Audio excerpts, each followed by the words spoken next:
The Vikings defensive line is littered with people who, for one reason or another, at some point in their careers, have been entirely overlooked. And it was wrong to overlook them. Welcome to the Everyman series on the Locked On Vikings podcast.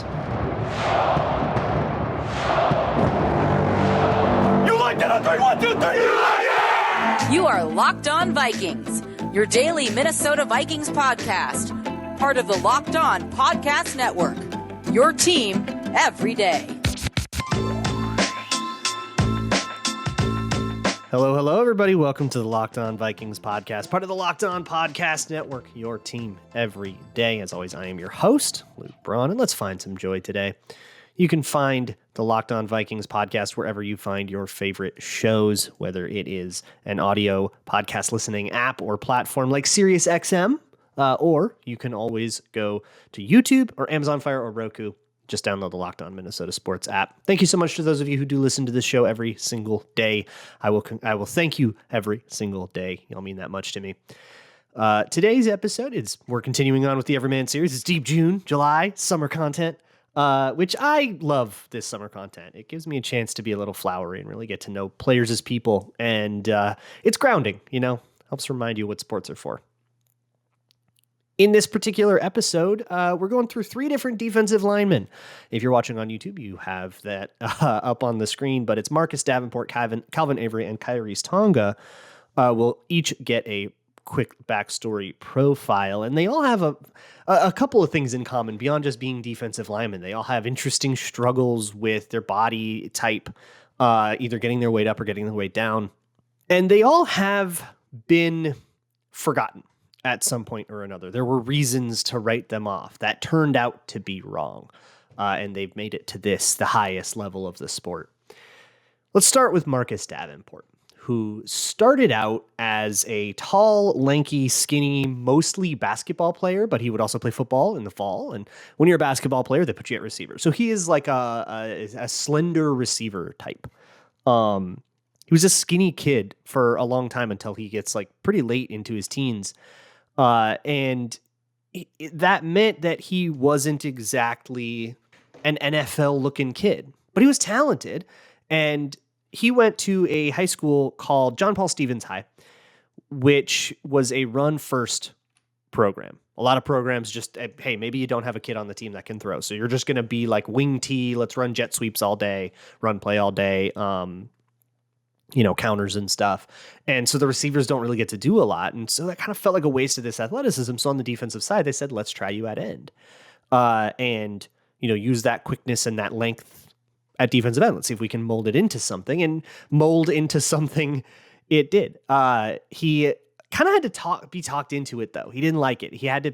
They had to kind of say, hey, look, catching the ball is really fun and sexy, but you get to use your hands, catch the ball, and get hit. Why don't you do some hitting and use those hands to get by guys? And then you're not the one getting hit at all. You're the one that gets to dish out the pain. It's okay, we'll try it. And it turns out to be a fantastic fit. And that's how he actually gets into playing defensive end. He gets like 10 sacks or something in his last high school year, which is pretty crazy. Teams start running away from him, which he gets really frustrated by. He's like, I'm not getting any tackles. They keep running the ball to the other side. Buddy, that's a good thing. They had to tell him that. He was so raw at the position and new to the position, he didn't really quite have that concept developed in his head that if they keep running to the other side, that means they're running it away from you because they're scared of you. That's a good thing. It turns into a prospect that maybe can get a scholarship out of this, but he struggled a lot to bulk up. He's still kind of a slender guy. And that's not going to get you a scholarship. It's not going to get you attention from a lot of the recruits. This is a school in Texas. He's not getting calls from the Texas Longhorns or from Texas A&M, which is busy recruiting the number 2 player in the class in Myles Garrett. Marcus Davenport, at least per 247, is the 2,613th player in the class. And when you are the 2,613th player in the class, the best you can do is Conference USA, UTSA. In the 4th year of their program or something like that, they had just gotten a player drafted in David Morgan was the first player drafted, I believe, out of that program. I think that was fun Vikings trivia, but that they were a brand new program without too much to them. He actually knew Myles Garrett. They would compete against each other in high school too, so they kind of followed each other's stories. And lo and behold, once they both end up in the NFL, there's some really fun stuff there. But Marcus Davenport's main goal once he gets into college is to bulk up. He's got to get to a size where he can start to be somebody who can set the edge, who can be there. I mean, he's got quickness, and that's kind of the point of him. But he's got to bulk up to a real boy size. And the diet's absolutely insane. The work ethic that he has to go through to do this is absolutely insane. Tons of grilled chicken sandwiches, gallons of chocolate milk, getting Panda Express every day, which he now says like, well, maybe that one wasn't the best call. But hey, calories are calories, I guess, right? Double Alfredo pasta, eating Chili's all the time to the point where they know his name and his order like by heart. Just like housing calories on calories on calories. But you don't want to get fat, right? So the workouts that go with this are equally as grueling. He puts himself through hell and a half, and he puts on like 25 pounds of solid muscle. Just an absolutely insane achievement in bodybuilding is to be able to turn that kind of body into what it needs to be for him to become the player that he is. He wanted to dominate. That was the goal, to go out and dominate. And he did.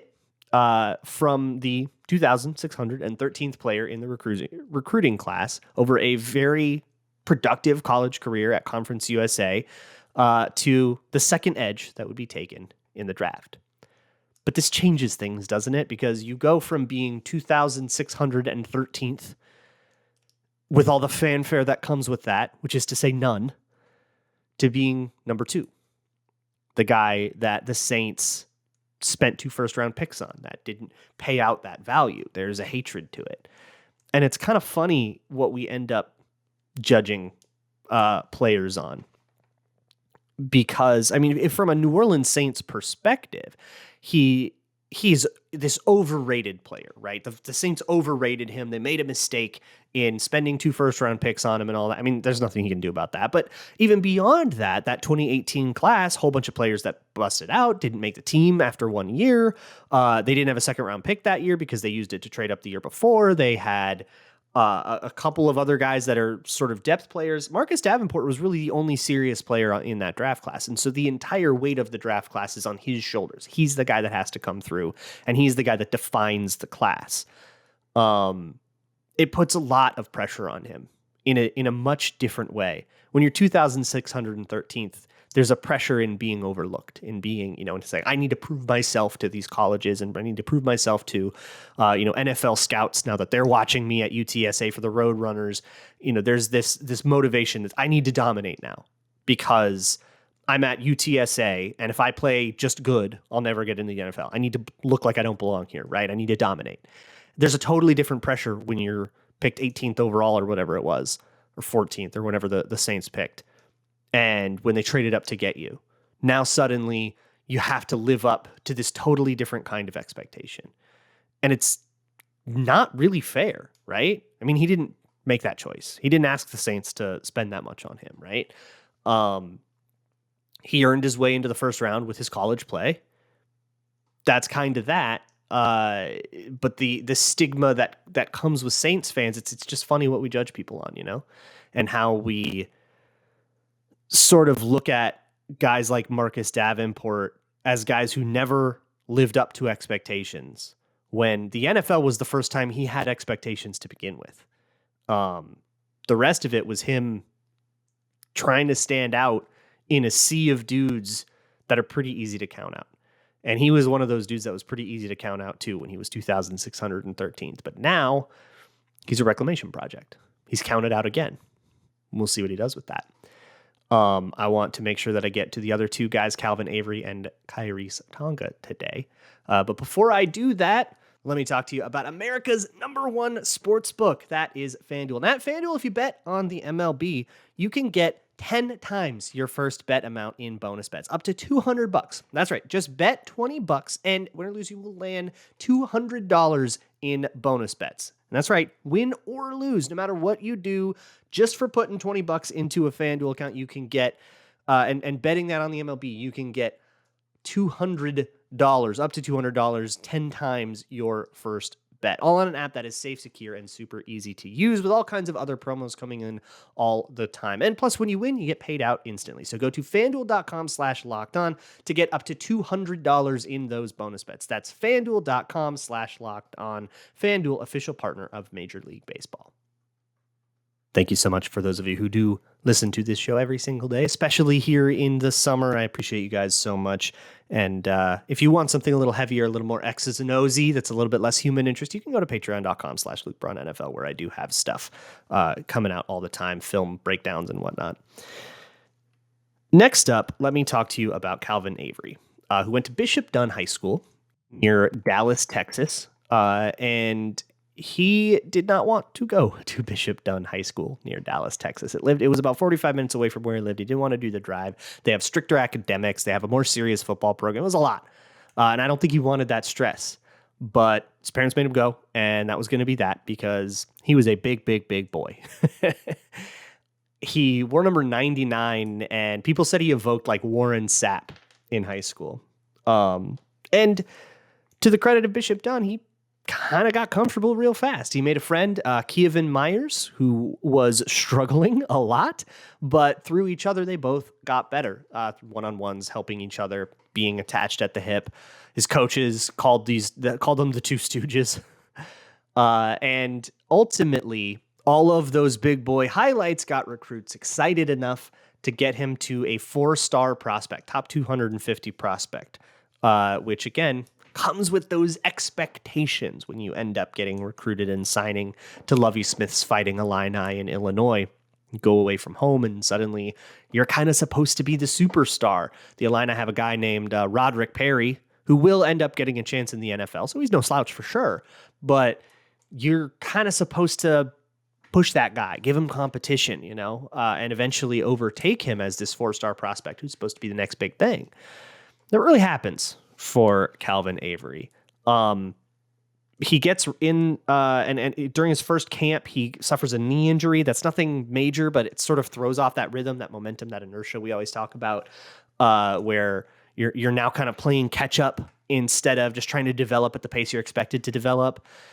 He is buried ultimately behind Roderick Perry. He will never win that job other than some rotational work. Roderick Perry will be the functional starter all the way up through 2021, which will be the second to last year that Calvin Avery is even in college.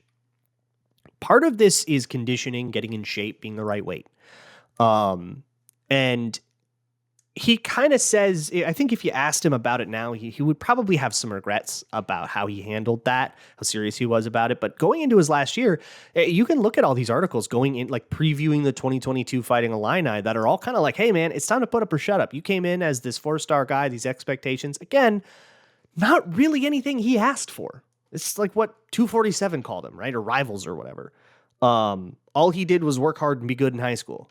And it comes with this expectation that you can kind of go and do the same thing in college. But that transition just took a while. And I think a lot of people, after saying, man, Roderick Perry was over you for so many years, counted him out. That would prove to be a mistake, as he had an absolutely fantastic 2022, and he earned it. He was told, he had this ultimatum, I guess, where, hey, either you show up in shape or you're staying with the strength coach. It's like either you stay with the strength coach and he will get you in shape, or you tell us that you're going to be in shape and you do it on your own, but you got to do it. And he's like, okay, I don't want to stay with the strength coach. Let's go.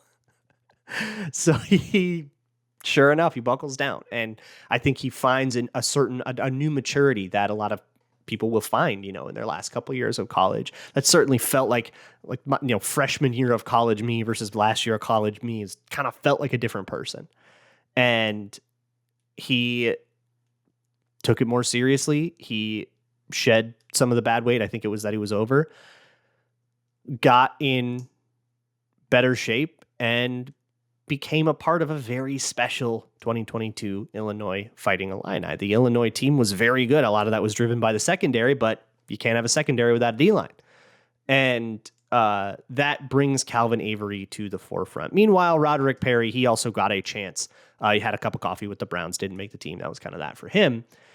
And now it's kind of time for Calvin Avery to show that he can do a little better than that, right? And that doesn't necessarily mean make the team, right? He's pretty buried on the depth chart, going to be hard to make the team over guys like Tonga, who we'll talk about next, guys like, the Dean Lowrys, the other defensive linemen, of course, guys like Harrison Phillips. Like it's a very crowded room, and Avery's at the bottom of it, especially at the big boy nose tackle position. You got Harrison Phillips, you got Kyiris Tonga.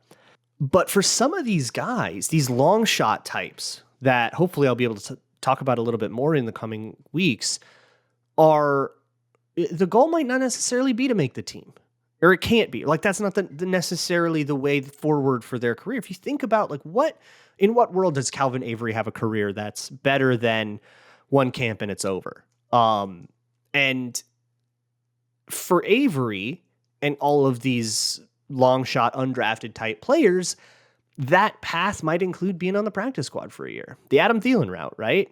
Adam Thielen didn't make the team his first year. He was on the practice squad. I think he got in as a special teamer eventually, but he was that's got to be the dream. And that's a lot more attainable if you can show up, show that you are decent depth, in the world where one of the noses gets hurt. Now you got to be elevated so that you can suit up as the backup nose. You got to be that guy. The expectations are a lot lower. You are no longer the guy, being a 4-star recruit going into college is the equivalent of being like a first or second round rookie. You're kind of expected to be a key part of the franchise. Well, now those expectations are gone. And kind of for the first time, you're not expected to live up to the prestigious standards of Bishop Dunn, or you're not expected to live up to the prestigious standards of being a 4-star recruit. Now you can be you and use this as an opportunity to learn, go be part of the scout team maybe if you can make it.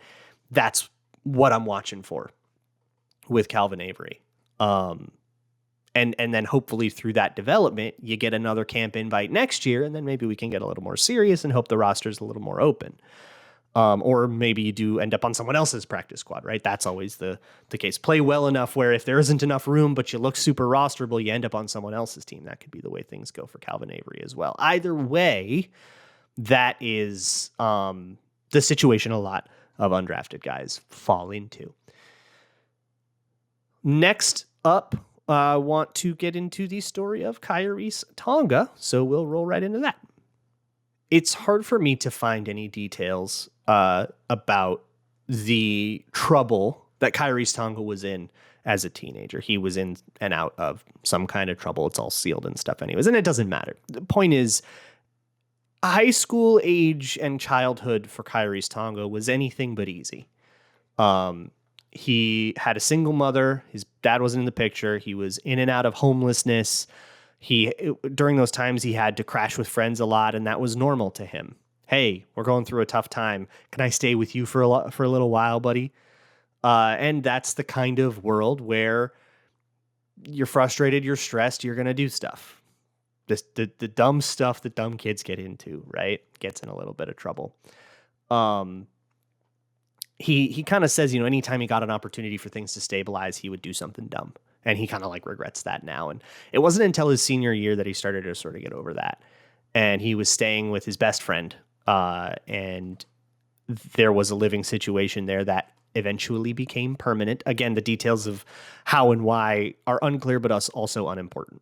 The point is, he was taken in by his best friend's family being the Tongas.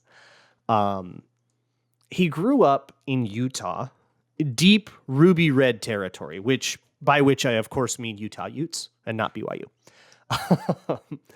And so he was always a big Utes fan growing up. But meanwhile, during all of this other stuff where he was getting in trouble and having all these struggles, he was also a tight end trying to get big. And then eventually he did fill out and get really big, and then he was a nose guard. But it wasn't until he was with the Tongas that they showed him the value of faith. And the man that he now calls his father's name is George Tonga, showed him the value of faith, and that they're Jesus Christ of Latter-day Saints. This is going to be another Mormon story. But now he talks about this as this sort of fated journey, the journey that he had to go on. Like it kind of had to work out this way.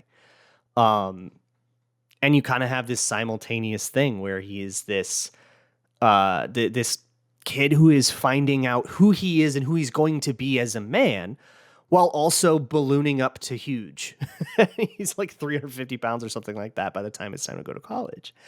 And he will, the idea of going to BYU is unconscionable for this Utah Utes fan. Really, really big rivalry there in Utah. And he is getting recruited as a big nose guard by a guy named Kalani Sitake, who is the defensive coordinator for the Utah Utes, and they will establish a relationship. But before committing or anything, Sitake will take the head coach job for the BYU Cougars. So we're going there now because it's about the guy, not necessarily, the logo on the helmet ever, right? And that brings with it the opportunity to do a mission. The last one of BYU mission story we told was about Jaron Hall, and he was, a teenager that didn't want to do the churchy thing, right? So he kind of complained about it and then realized over the course of it the value and all that stuff. But that's not really how it went for Kyiris Tonga. He was stoked. He didn't have to be asked at all. He was ready to do this mission and to sort of give back. I think what the way he puts it, or the way I interpret it, I guess, a lot of this comes from a very good article by Matt Collar about this, by the way, which I will link in the show notes. Yell at me if I forget.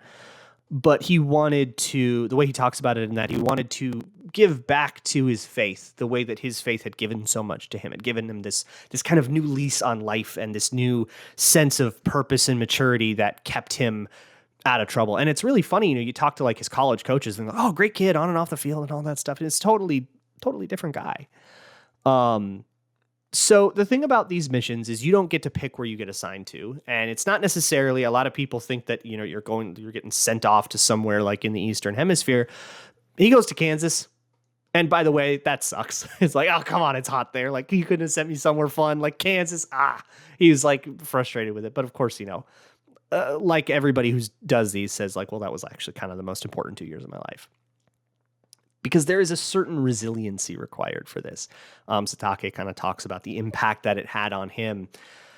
When you are doing the Mormon thing, the bicycles, this white t-shirt, black tie deal, and you're trying to, knock on doors, spread the good word, that can be a very degrading process.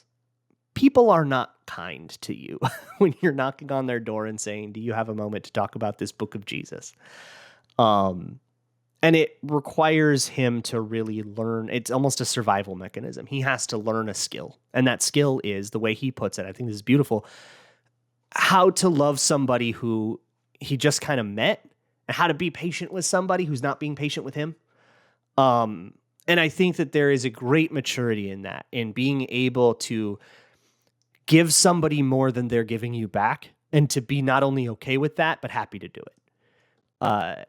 And that is the skill that this teaches him. He says it is spiritually and mentally the hardest thing that he has ever done, dealing with that, which, knowing where he comes from, is quite the statement. But there is a lot of virtue in learning the value of hard things. And when it comes to the football field, that virtue comes into play, where suddenly the idea of, getting yelled at by a coach or getting yelled at by fans or whatever completely unfazes him, right? Because he's used to being berated. The idea of hard work and tedium, it's hot, we're doing up downs, doesn't faze him.